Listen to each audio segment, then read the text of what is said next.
রোজা রাখা অবস্থায় পিরিয়ড হয়ে গেলে করণীয় কি? রোজা অবস্থায় অক্সিজেন বা ইনহেলার নেওয়া যাবে কিনা? আমি ডায়াবেটিস রোগী, ডাক্তার আমাকে পরামর্শ দিয়েছেন ইফতারের আগে আমি রক্তের সুগার পরীক্ষা করতে হবে। এদিকে আমার রোজার কোনো সমস্যা হবে? ইফতার কি সূর্যাস্তের সঙ্গে সঙ্গে নাকি আজানের পরে করতে হয়? ইফতারের সুন্নাহ সম্মত মেনু কি? এছাড়া কি রোজা হবে না? শারীরিকভাবে দুর্বলতা এবং ওজন কম, এমন অবস্থায় কি রোজা না রাখলে জায়েজ হবে?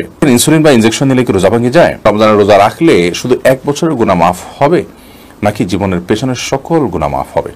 রোজা রাখতে অক্ষম ব্যক্তির করণীয় কি? রোজার ফিদিয়া কিভাবে আদায় করতে হয়? গোসল ফরজ অবস্থায় গোসল না করে কি সাহরি খাওয়া যাবে? সাহরির মূল ও উত্তম সময় কখন? রোজা রাখা অবস্থায় স্বপ্নদোষ বা কামভাবের জন্য মজি বের হলে কিংবা বীর্যপাত হলে কি রোজার কোনো ক্ষতি হয়? রোজা অবস্থায় তেল, সুরমা, আতর ইত্যাদি ব্যবহার করলে নখ বা চুল কাটলে কি রোজার কোনো ক্ষতি হবে? প্রিয় দর্শক, আর বিলম্ব না করে চলুন আপনাদের প্রশ্ন উত্তর দেওয়ার পালায় প্রবেশ করি। মাইমুন আপনি লিখেছেন রোজা অবস্থায় অক্সিজেন বা ইনহেলার নেওয়া যাবে কিনা? রোজা অবস্থায় ইনহেলার নেওয়া যাবে কিনা এ বিষয়ে দুটি মত পাওয়া যায়। একটি মত হলো ফোকাহে আহনাফ, বিশেষ করে আমাদের এই অঞ্চলের ভারত মহাদেশের যে ওলামা ইকরাম আছেন, ফোকাহে আহনাফ যারা আছেন তাদের মতে ইনহেলার নেওয়া যাবে না রোজা অবস্থায়। যদি নেন তাহলে সেই রোজাটি আবার রেখে ফেলতে হবে। নিরুপায় হয়ে গেলেন, শ্বাসকষ্ট হচ্ছে, বাধ্য হয়ে ইনহেলার নিতে হলো, তিনি নেবেন, কিন্তু রোজাটা তাকে আবার রেখে দিতে হবে। আর এর বাইরে সৌদি আরবের ওলামা ইকরাম সহ অনেক ইমামদের মতে, অনেক ওলামা ইকরামের মতে ইনহেলার নেওয়া যাবে।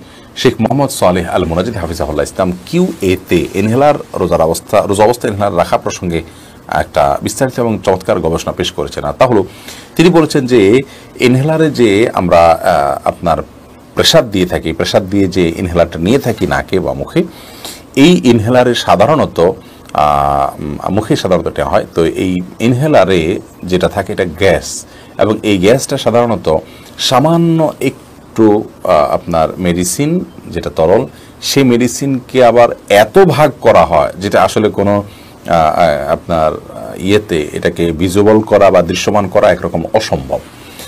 এত সীমিত এটা গ্যাসের আকারে হয়, এবং সেটা আবার প্রেস করার পর, চাপ দেওয়ার পর, প্রেসার দেওয়ার পর এটা মানুষের লাংয়ে যায়। এটা পাকস্থলীতে যাওয়ার কোনো সিস্টেম নেই, জাস্ট এটা শ্বাসনালীকে প্রশস্ত করার জন্য ব্যবহার করা হয়ে থাকে। অনেক সময় লাঙেও যায় না সম্ভবত। যাই হোক, তো খোলাসা কথা হলো এটি পাকস্থলীতে যায় না এবং খাদ্য বা পানীয়ের কাজ দেয় না। পরিমাণে এত কম থাকে যেটা উল্লেখযোগ্য নয়। আমরা কুলি করলে যেরকম আমাদের কুলির সাথে পানির কিছু অংশ যেতে পারে, সেটা খুবই সামান্য, এখানে সেটাও নয়, তার চাইতে অনেক কম, যার কারণে ইনহেলার ব্যবহার করাটাকে তারা জায়েজ বলেছেন এই যুক্তিতে। যদিও বিন বাজ রাহিমাহুল্লাহ বলেছেন যে একান্ত প্রয়োজন না হলে ইনহেলার ব্যবহার না করা উচিত। রোজাদারের রোজা ভাঙার পর, অর্থাৎ ইফতার করার পর তিনি ইনহেলার ব্যবহার করবেন। তাহলে দুটি মত আমরা পেলাম, একটি হলো আমাদের দেশের ওলামা ইকরাম সহ ফোকাহে আহনাফের, আরেকটি হলো স্কলারদের। সাইফুল ইসলাম জুয়েল আপনি লিখেছেন আমি ডায়াবেটিস রোগী, ডাক্তার আমাকে পরামর্শ দিয়েছেন ইফতারের আগে আমি রক্তের সুগার পরীক্ষা করতে হবে। এদিকে আমার রোজার কোনো সমস্যা হবে? ভাই সাইফুল ইসলাম, এতে আপনার রোজার কোনো ক্ষতি হবে না। রোজা আপনার ইফতারের আগে আপনি সুগার পরীক্ষা করতে পারেন, এমনকি ইনসুলিনও নিতে পারেন, যেমনটি একটু আগে আমরা বলেছি। শাইলা মাজিদ আপনি লিখেছেন ইফতার কি সূর্যাস্তের সঙ্গে সঙ্গে নাকি আজানের পরে করতে হয়? ইফতারের সুন্নাহ সম্মত মেনু কি? এছাড়া কি রোজা হবে না? প্রথম কথা হলো, সূর্যাস্তের পরপরই আপনি ইফতার করতে পারবেন। আজান হওয়ার পর ইফতার করবেন ব্যাপারটি এরকম নয়। তবে হ্যাঁ, রমাদান মাসের সাধারণত মুয়াজ্জিন সাহেবরা আজান টাইমলি দেওয়ার চেষ্টা করেন, যদি অন্যান্য সময় 2-4 মিনিট এদিক সেদিকও হয়। তো ইফতারের সম্পর্ক সূর্যাস্তের সাথে। সূর্য অস্ত গেছে, আপনি নিশ্চিত হয়েছেন সূর্য এখন ডুবে গেছে আর নেই, দেখা যাচ্ছে না, তাহলে সেক্ষেত্রে আপনি ইফতার করতে পারবেন, ওটা ইফতারের সময়। আর ইফতার সুন্নাহ সম্মত মেনু হলো খেজুর কিংবা পানি। বিভিন্ন হাদিস থেকে আমরা জানতে পারি নবী করিম সাল্লাল্লাহু আলাইহি ওয়াসাল্লাম খেজুর দিয়ে ইফতার করতে, বিশেষ করে কাঁচা আদা পাকা যে খেজুর আছে, রুতাব বলা হয়, এগুলো দিয়ে। তো এগুলো হোক বা সাধারণ খেজুর হোক, সেটা দিয়ে ইফতার করা সুন্নাহ। আর যদি খেজুরের ব্যবস্থা না থাকে কারণ, তাহলে পানি দিয়ে ইফতার করাটা হলো সুন্নাহ।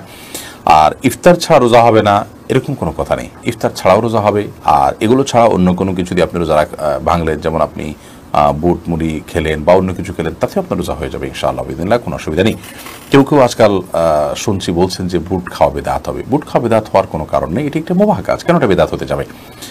যদি এটাকে কেউ ইবাদত মনে করতো যে বুট খেলে সওয়াব হবে বা বুট খাওয়া রমজানের আমলের অংশ, এরকম কেউ মনে করলে সেটি বিদআত হতো, কিন্তু এরকমটি কোনো মানুষই মনে করে না। এটা অন্য 10টি খাবারের মতো একটি খাবার, হয়তো কোনোভাবে আমাদের সমাজে প্রচলিত হয়ে গেছে, বিধায় আমরা এটা খাই, অথবা এটি খেলে কোনো বিদআত হবে, গুনাহ হবে, এমনটি মনে করার কোনো কারণ নেই। শাহনাজ আক্তার অনি আপনি লিখেছেন শারীরিকভাবে দুর্বলতা এবং ওজন কম, এমন অবস্থায় কি রোজা না রাখলে জায়েজ হবে? দুর্বলতার কারণে কিংবা ওজন কম হওয়ার কারণে রোজা না রাখার সুযোগ নেই। যদি আপনার শারীরিক অবস্থা এবং কন্ডিশন এরকম হয়, রোজা রাখলে আপনি হয় মৃত্যুর মুখে পতিত হওয়ার আশঙ্কা আছে, কিংবা আপনার কোনো স্থায়ী রোগ হয়ে যাওয়ার আশঙ্কা আছে, কোনো অঙ্গহানি হয়ে যাওয়ার আশঙ্কা আছে, এরকম সিরিয়াস পর্যায়ের যদি অসুস্থতা হয়, অসহনীয় পর্যায়ের হয়, তাহলে সেক্ষেত্রে আপনি রোজা না রাখার সুযোগ আছে। এই রোজাগুলো পরবর্তীতে সুস্থ অবস্থা আপনি রেখে দিবেন। দুর্বলতার কথা যদি বলেন, তাহলে আমরা অনেক মানুষের শারীরিকভাবে দুর্বল বা আমাদের ওজন একটু কম, তো এইটুকু অজুহাতে রোজা না রাখার কোনো সুযোগ নেই। যেটা ফরজ বিধান সেটা নিরুপায় হলে আপনি ত্যাগ করতে পারেন, নিরুপায়, যার কোনো উপায় নেই। তো দুর্বল হলে তিনি রোজা রাখলে মরে যাবেন এবং উপায়হীন হয়ে যাবেন, ব্যাপারটি সেরকম নয়। তো সাধারণ অবস্থাতে বা সাধারণ দুর্বলতার কারণে কিংবা সাধারণত ওজন একটু কম হওয়ার কারণে এই অজুহাতে রোজা না রাখার বা রোজা ভাঙার কোনো সুযোগ নেই। তবে হ্যাঁ, দুর্বলতা যদি চরমে পৌঁছায় এবং ওজন কম হয়ে যদি এই পর্যায়ে চলে যায়, অনেকের অসুস্থজনিত কারণ হয়ে যায় যে অস্বাভাবিকভাবে ওজন কমে গেছে এবং এই অবস্থায় তার রোজা রাখলে জীবন হুমকির মধ্যে পড়তে পারে, তাহলে সেক্ষেত্রে তিনি রোজা না রেখে পরবর্তী দিক কখনো যখন সুস্থ হবেন তখন এই রোজাগুলো রেখে দিলেও চলবে। মাজিদুর রহমান আপনি লিখেছেন, ইনসুলিন বা ইনজেকশন নিলে কি রোজা ভেঙে যায়? ইনসুলিন বা ইনজেকশন নিলে রোজা ভঙ্গ হয় না। বিশেষ করে যে ইনজেকশন আমাদের চামড়ার নিচে বা সামান্য মাংসপেশিতে যায়, যেটা আমাদের পাকস্থলিতে যায় না, খাদ্যের কাজ দেয় না, পানীয়ের কাজ দেয় না, খাদ্য বা পানীয়ের সাথে সাদৃশ্য হয় না, সেরকম ইনজেকশন যেটা শুধুমাত্র আপনার চামড়ার নিচে ইনজেক্ট করা হয় কিংবা আপনার মাংসপেশিতে ইনজেক্ট করা হয় এবং সেটাতে আপনার মেডিসিন থাকে সামান্য পরিমাণে, বা যেখানেই হোক ইনজেক্ট করা হয়, সেটা পাকস্থলিতে অন্তত যায় না। তো এই ইনজেকশন এবং আপনার ইনসুলিন এগুলোর কারণে রোজা ভঙ্গ হবে না, এটাই বিশুদ্ধতর মত এবং সংখ্যাগরিষ্ঠ উলামা ইকরাম, আরব আজম সবারই মত বলতে গেলে। সেই হিসাবে টিকাও এটা রোজা ভঙ্গের কারণ না, টিকা নিলেও রোজা আপনি থাকবে আপনার রোজা। তবে যে ইনজেকশন আপনার খাদ্য বা পানীয়ের কাজে, ধরুন গ্লুকোজ আছে, এরকম গ্লুকোজের যে স্যালাইন আছে যদি আপনি গ্রহণ করেন, তাহলে তার ফলে রোজা ভঙ্গ হয়ে যাবে, কারণ এটা খাদ্য এবং পানীয়ের কাজ দিয়ে থাকে। বাইয়ান আক্তার আপনি লিখেছেন, রমজানের রোজা রাখলে শুধু 1 বছরের গুনাহ মাফ হবে নাকি জীবনের পেছনের সকল গুনাহ মাফ হবে?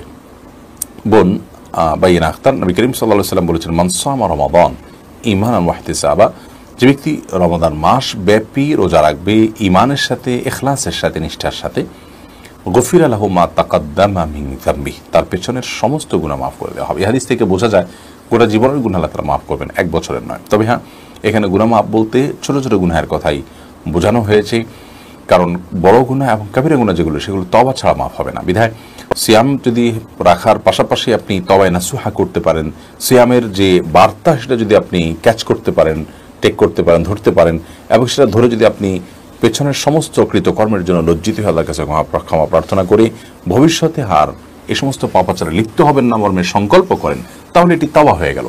এরকমভাবে যদি আপনি সিয়াম পালন করতে পারেন, তাহলে সগীরা কবিরা সব গুনাহ মাফ হবে ইনশাআল্লাহ তাআলা। মুশাহিদ আলী আপনি লিখেছেন, রোজা রাখতে অক্ষম ব্যক্তির করণীয় কি? রোজার ফিদিয়া কিভাবে আদায় করতে হয়? ভাই মুশাহিদ আলী, রোজা রাখতে যিনি অক্ষম, দেখতে হবে তার এই অক্ষমতাটা কি স্থায়ী নাকি অস্থায়ী। যদি অক্ষমতাটা অস্থায়ী হয়, ধরুন কেউ অসুস্থ হয়েছেন, জ্বরে আক্রান্ত হয়েছেন, রোজা রাখতে পারছেন না, প্রচণ্ড রকমের জ্বরে আক্রান্ত হয়েছেন, করোনা আক্রান্ত হয়ে সিরিয়াস পর্যায়ে চলে গেছেন, তিনি সিয়াম রাখতে পারছেন না, তাকে তিনি বলে প্রচুর পানি পান করতে হচ্ছে সুস্থ থাকার প্রয়োজনে, বেঁচে থাকার প্রয়োজনে। এরকম যদি হয়, তাহলে সেক্ষেত্রে এই অসুস্থতাটা তো ইনশাআল্লাহ কেটে যাবে এক সময়, সে আশা আছে। তো এরকম অবস্থায় যে কয়টি রোজা তার ভঙ্গ হবে, সেই কয়টা রোজা তিনি রমজানের পরবর্তী দিনগুলোতে রেখে দিবেন কাজা হিসাবে, তাতে ইনশাআল্লাহ তার দায় মুক্ত তিনি হয়ে যাবেন এবং এর ফলে কোনো গুনাহ হবে না। এ বিষয়ে কোরআন কারীমে আল্লাহ রাব্বুল আলামিনের সেই আয়াত আমাদের কাছে দলিল হিসাবে হাজির আমরা করতে পারি, যে আয়াতে আল্লাহ তাআলা বলেছেন, ফামান কানা মিনকুম মারিদান আও আলা সাফারিন, তোমাদের মধ্যে কেউ যদি অসুস্থ বা রুগ্ন থাকে রমাদান মাসে অথবা সফরে থাকে, ফাইদ্দাতুম মিন আইয়ামিন উখার, তাহলে রমাদানের যে কয়টা দিন তার রোজা ছুটে যাবে বা রাখা থেকে তিনি মাহরুম থাকবেন, এই কয়টা রোজা অন্য সময় তিনি রেখে দিলেও তার রোজা আদায় হয়ে যাবে। আর যদি তার রোগটা হয় স্থায়ী, যে রোগটা আর সারার আপাতত সম্ভাবনা নেই, যেমন বার্ধক্যজনিত কারণে কেউ রোজা রাখতে পারছেন না, তিনি আর কামব্যাক করবেন, সুস্থ হবেন এবং রোজা রাখতে পারবেন, সেরকম শক্তি আবার ফিরে পাবেন, এই সম্ভাবনা খুবই ক্ষীণ। এরকম যদি হয়, তাহলে সেক্ষেত্রে তার পক্ষ থেকে ফিদিয়া দিতে হবে। ফিদিয়া হলো একজন মিসকিনকে খাবার দিতে হবে, এক বেলার সকালের অথবা দুপুরের অথবা রাতের খাবার আপনি দিতে হবে। এই খাবার যেটা দিবেন সেটা আপনাকে দিতে হবে যে কয়টা রোজা রাখছে, যে কয়টা রোজা ভাঙা পড়েছে অসুস্থতার কারণে, ধরুন স্থায়ী রোগের কারণে তো 30টা রোজাই ভাঙা পড়ার কথা বা 29টা, মাসের যে কয়টা হয় ওই কয়টা রোজার জন্য ওই কয়জন মিসকিনকে খাদ্য দিয়ে দিতে হবে, কিংবা একজন মিসকিনকে অতদিনের খাদ্য দিতে হবে। আপনি খাদ্য না দিয়ে সরাসরি খাদ্য জেনে তিনি রান্না করে নিতে পারেন, সেজন্য আপনি চাউল দিয়ে দিতে পারেন। চাউল দিলে সেক্ষেত্রে প্রতিদিনের জন্য আনুমানিক 1.5 কেজি করে 30 দিনের জন্য 45 কেজি দিলে আপনি দায়িত্ব থেকে মুক্ত হয়ে যাবেন। যদিও এই ফিদিয়ার পরিমাণ যে নিসফ সা, সেটার পরিমাণ বর্তমান কিলোগ্রামের হিসাবে কতটুকু, এটা নিয়ে কিছুটা ভিন্ন মত আছে, সেটা আমরা সবাই কম বেশ জানি। আমি সতর্কতামূলকভাবে 1.5 কেজির কথা বলেছি, এর কমের কথাও অনেক ফুকাহা একরামের মত আছে, এবং এ বিষয়ে যে মত পার্থক্য আছে সেটা আমরা সবাই কম বেশ জেনে থাকার কথা। তাহলে খোলাসা কথা হলো, যদি রোগ সারার সম্ভাবনা না থাকে, বার্ধক্যজনিত কারণে কেউ রোজা রাখতে না পারেন, তাহলে সেক্ষেত্রে তার পক্ষ থেকে ফিদিয়া দিবেন, কোনো মিসকিনকে খাদ্য দিয়ে দিবেন, চাউল দিয়ে দিবেন। প্রতিটা রোজার জন্য একটা করে ফিতরা সমপরিমাণ আপনি দিলে আদায় হয়ে যাবে। তানজিনা আপনি লিখেছেন, রোজা রাখা অবস্থায় পিরিয়ড হয়ে গেলে করণীয় কি? পিরিয়ড যদি হয়ে যায় তাহলে ওই দিনের যে সিয়ামটা আছে ওই সিয়ামটা আপনাকে পরবর্তীতে রমজানের পর রেখে দিতে হবে। আর পিরিয়ড হয়ে গেছে, এখন আপনি অন্য রোজাদার সামনে আপনি খাদ্য গ্রহণ ইত্যাদি থেকে বঞ্চিত থাকবেন এবং ওইভাবে পার করবেন। সাকিব হাসান আপনি লিখেছেন, গোসল ফরজ অবস্থায় গোসল না করে কি সাহরি খাওয়া যাবে? যদি কারোর গোসল ফরজ হয় তাহলে গোসল ফরজ অবস্থায় যদি আপনি সাহরি খেয়ে নেন, এই কারণে যে এখন গোসল করতে গেলে সাহরি খাওয়ার সময় আর থাকবে না, অথবা যে কারণেই হোক না কেন যে আমি পরে গোসল করব, তাহলে তার ফলেও সিয়াম হয়ে যাবে, কোনো অসুবিধা নেই। তবে অবশ্যই ফজরের সালাত আদায়ের প্রয়োজনে ফজরের সালাতের আগে আগেই আপনাকে ফরজ গোসল করতে হবে।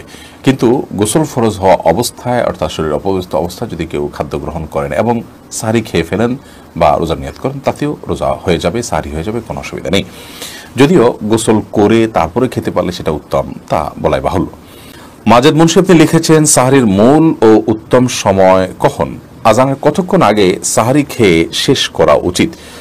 দেখুন, সাহরির মূল এবং উত্তম সময় হলো রাতের শেষ প্রহর, রাতের 3 ভাগের শেষ ভাগ বলতে পারেন, এবং বিশেষ করে আজানের অন্তত 10-15 মিনিট আগে সাহরি খেয়ে শেষ করবেন। এটি হলো সবচেয়ে উত্তম সময় সাহরির জন্য। যদি আপনি তার একটু আগে খেয়ে ফেলেন, তাতেও সাহরির যে সওয়াব সেটি আদায় হয়ে যাবে। রাতে আপনি ঘুম থেকে ওঠার পর দুপুর রাত থেকে, অর্থাৎ মাঝরাত থেকে নিয়ে ভোর রাতে ফজর আজান আগ পর্যন্ত, সবে সাদেকের আগ পর্যন্ত যে কোনো সময় আপনি খেলেই সেটা সাহরি হিসাবে বিবেচিত হবে, বিশেষ করে ভোর রাতের শেষ প্রহরে 1/3 ভিতরে শেষ অংশে। আর একেবারে শেষের দিকে খাওয়াটা হলো উত্তম সওয়াবের কাজ, সুন্নাহ, বিশেষভাবে ফজিলতপূর্ণ। তবে একেবারে শেষের দিকের মানে এই নয় যে আজান হচ্ছে ভাব ঠিক সেই মুহূর্তে আপনি খেলেন, অর্থাৎ সবে সাদেকের ঠিক সঙ্গে সঙ্গে বা ওই টাইমের কাছাকাছি সময়ে আপনি খেলেন, এটি কিন্তু উত্তম নয়। বরং নবী করিম সাল্লাল্লাহু আলাইহি ওয়াসাল্লাম সাহরি খেয়ে শেষ করার পর সম্ভবত 103 আয়াত তেলাওয়াত করার মতো সময় তার হাতে থাকতো, বিধায় সে বিষয়টি আমাদের মাথায় থাকা উচিত। হলো, রোজা অবস্থায় তেল, সুরমা, আতর ইত্যাদি ব্যবহার করলে নখ বা চুল কাটলে কি রোজার কোনো ক্ষতি হবে?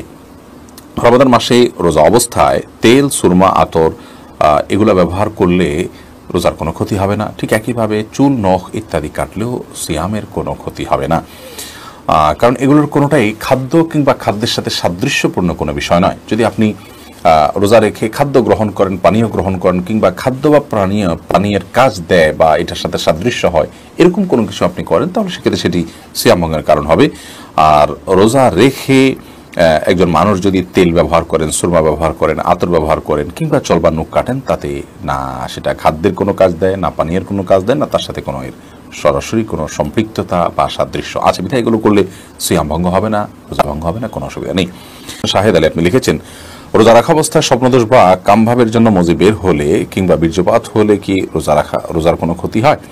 রোজার মধ্যে কামভাবের কারণে যদি কারোর মজি বের হয়, যেটাকে আঠালো কিছুটা আঠালো পানির মতো যে পদার্থ সেটা যদি বের হয়, তাহলে সেক্ষেত্রে তার ফলশ্রুতিতে রোজা ভঙ্গ হবে না। বীর্যপাত যদি হয় এবং সে বীর্যপাত যদি হয় উত্তেজনার সাথে, তাহলে সেক্ষেত্রে সে রোজা ভঙ্গের কারণ হবে, সেটি হস্তমৈথুনের মাধ্যমে হোক বা অন্য কোনো কামভাবের কারণে, কোনো যৌন বিষয়ক চিন্তাভাবনার কারণে বা এই জাতীয় কোনো আচরণের কারণে যদি আপনার কামভাবের সাথে, উত্তেজনার সাথে যদি বীর্যপাত হয়, তাহলে তার ফলে রোজা ভঙ্গ হবে। আর যদি কারোর অসুস্থতার কারণে বীর্যপাত হয়, শারীরিক কোনো দুর্বলতার কারণে অথবা স্বপ্নদোষের কারণে, তাহলে তার কারণে রোজা ভঙ্গ হবে না। তবে মজি যেটা কিছুটা আঠালো পানির মতো, সেটি বের হওয়ার ফলে যেটা বীর্য নয়, শুভ্র সাদা নয়, সেটি বের হওয়ার ফলে রোজা ভঙ্গ হবে না, তবে সেটি বের হলে অজু ভঙ্গ হবে। তবে রোজা রেখে আপনার মজি বের হতে পারে এরকম কোনো চিন্তা ভাবনা, কল্পনা বা আচরণ থেকে বিরত থাকা উচিত সিয়ামের যে মৌলিক লক্ষ্য আছে সেই লক্ষ্য সাধনের স্বার্থে এবং প্রয়োজনে।